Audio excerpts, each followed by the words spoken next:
Well, good evening, ladies and gentlemen.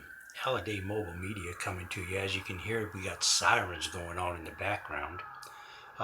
It's been a wild night, lots of gunfire here. I hope you're safe wherever you are.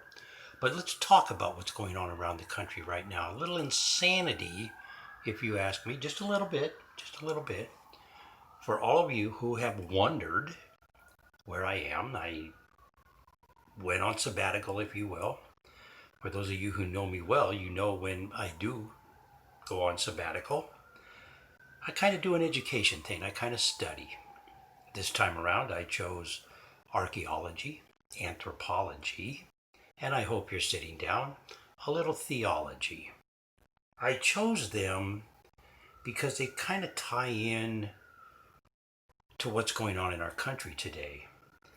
Uh, uh, they tie in because we were farmers, gatherers, hunters, if you will.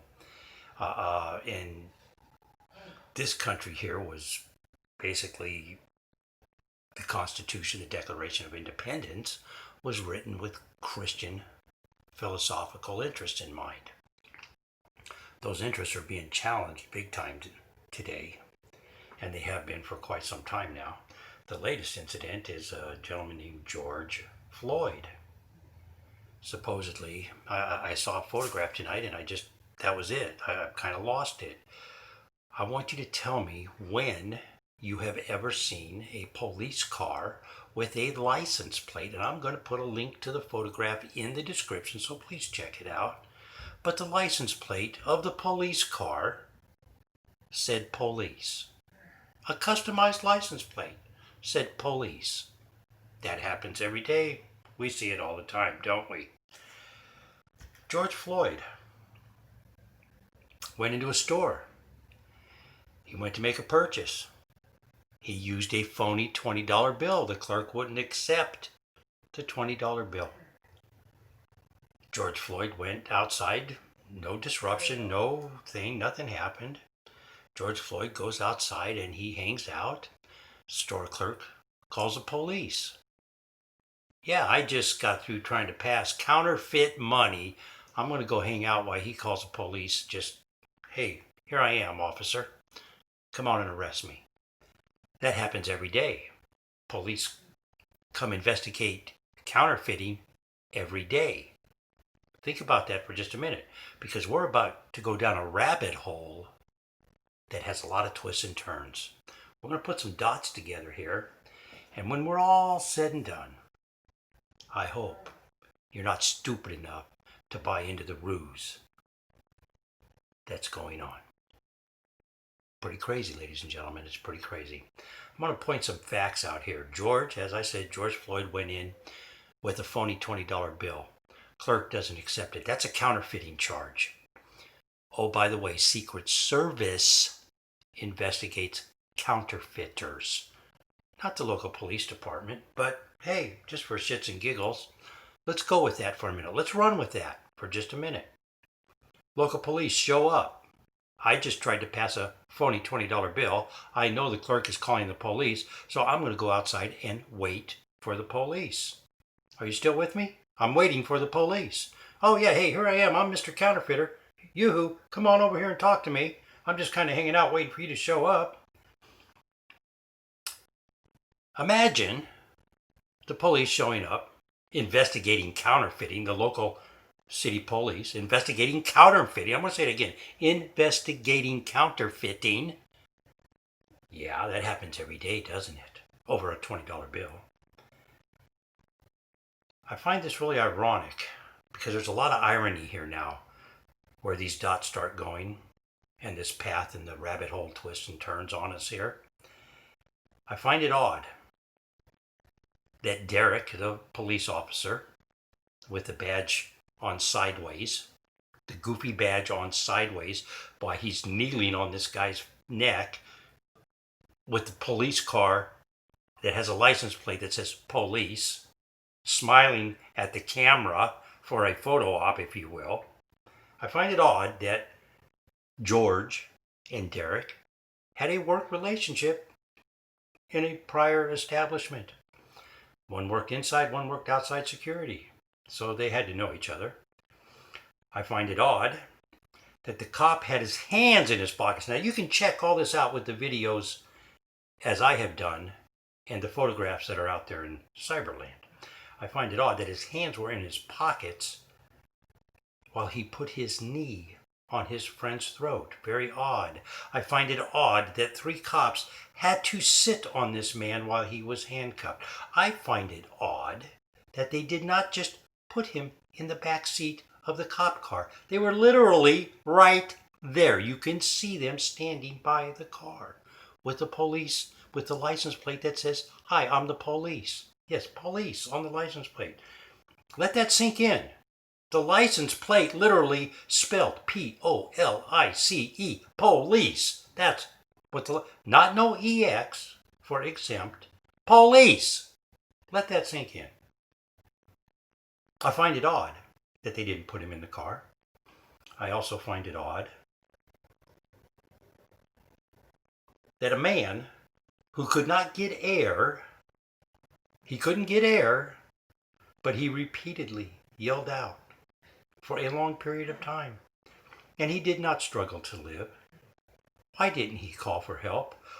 With all those people standing around filming him, he just lay there and passively died. Interesting. I find it odd that they just stood there and let the people film this. People just stood there and filmed it. I find it odd. The video is everywhere and so easily accessible when other videos of murder are taken down. They're censored. They're removed from social media platforms. I find that a little odd. I find it odd that most of Derek's weight is on his right knee, not on the left knee that is on his throat, on George's throat. I also find it odd that the paramedics arrived. You can see all this in the video. They arrived on the scene, approached so nonchalantly, then they placed Derek's very much alive friend, George, into the ambulance without any sign of urgency. They did not do any CPR at the scene. They didn't check his vitals, just threw him on the gurney, put him in the car, and hurriedly off they went. By the way, who called 911? Just asking for a friend. Just asking for a friend. I find it odd that Derek's neighbors never knew he was a police officer. How does your neighbor not know you're a police officer? You show up with your police car every now and then. You show up in a uniform. You leave in a uniform. But not Derek. I guess he had a locker and a shower at the police station because nobody ever saw that. None of his neighbors ever saw that. I find it odd that nearly everyone who was arrested for rioting and looting were from another state. I find it odd that the National Guard was not brought in either, and that they were unable to get these riots under control immediately. I find it odd that these staged events only happen in Democrat-run cities, or as I fondly refer to them, Democrats. That's, yes. I find it odd, ladies and gentlemen. I find it odd that what we have going on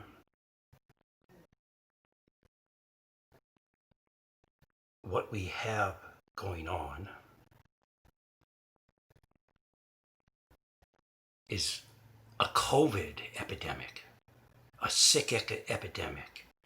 I find it odd that all of this started a weird timeline. This incident with Derek started after Joe Biden's racist narrative happened. I find it odd that the racist narrative happened right after COVID loses traction. Social distancing suddenly flew out the window. Let's hope masks and fear soon follow. I find it odd that COVID happened the moment the impeachment failed. I find it odd the impeachment happened the moment the Russian hoax failed. Do you see the pattern, ladies and gentlemen? The rabbit hole is long and winding road. Yes, it is. Will you continue to chase the well-orchestrated carrots, Or will you wake up and smell the coffee? The Sumatra mandolin is wonderful in the morning. Ladies and gentlemen, very interesting. My personal opinion is we're all being played. What happened to George is still a tragedy. He's dead. Police officers have died. Why, I don't know. It's crazy. Democrat logic bathed in Soros stench. This is Alliday Mobile Media, ladies and gentlemen. I'm going to sign off for the evening and say goodnight to you. And I hope you are safe, your loved ones are safe. Let's all be safe. You can catch me at hallidaymobilemedia.com. That's hallidaymobilemedia.com. Ladies and gentlemen, have a great evening, and let's all be safe out there.